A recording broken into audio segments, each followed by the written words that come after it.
তুমি আমার কাছে কেন এসেছো? রাজা ধীরাজের কাছে ভিখারিরা কেন আসে বাবা? চাইতে, কিছু চাইতে, যা তার নেই। হ্যাঁ, কিন্তু তোমার তো হাতি সালে হাতি, ঘোড়া সালে ঘোড়া, লোক লস্কর, ধন দৌলত। আমার কাছে এমন কি আছে যা চাইতে তুমি এসেছো? হ্যাঁ হ্যাঁ, আমি আমি আপনাকে চাইতে এসেছি বাবা।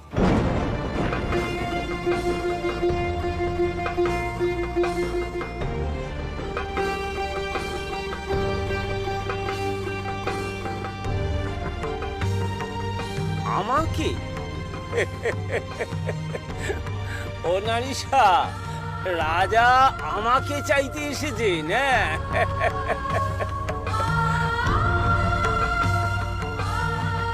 হ্যাঁ বাবা, আমি আমি আপনাকে চাইতে এসেছি বাবা। বাবা, আমি বাবালে আপনার জন্য মন্দির প্রতিষ্ঠা করেছি। আপনি আপনি সে মন্দিরে বিরাজ করবেন।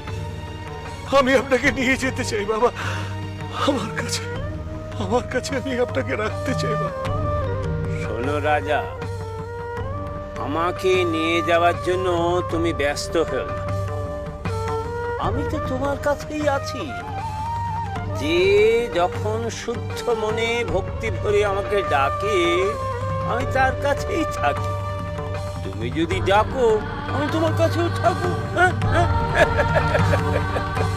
বাবা, বাবা, আপনি আমার মন্দিরে থাকবেন ভগবান হয়ে।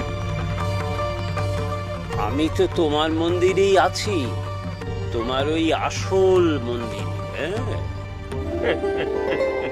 হ্যাঁ বাবা, আপনি আপনি আমার এখানে আছেন বাবা, এখানে আছেন। আমি আমার মনের চোখে আপনাকে সবসময় দেখি বাবা, কিন্তু আমি আমার বাস্তবের চোখে আপনাকে দেখতে চাই বাবা। আপনি আপনি আমার সঙ্গে চলুন। শোনো রাজা, অবুঝ হয়ে না। তুমি যখন যেখানে বসে আমাকে ডাকবে, সেখানেই আমাকে দেখতে পাবে। হ্যাঁ হ্যাঁ, না, ওই তোমার ওই বাস্তব চোখেই দেখতে পাবে গো। হ্যাঁ, হলের মন্দিরে যাবেন না বাবা? বারুদি ছেড়ে আমি কোথাও যাব না। বারুদি আমার শেষ লীলাভূমি।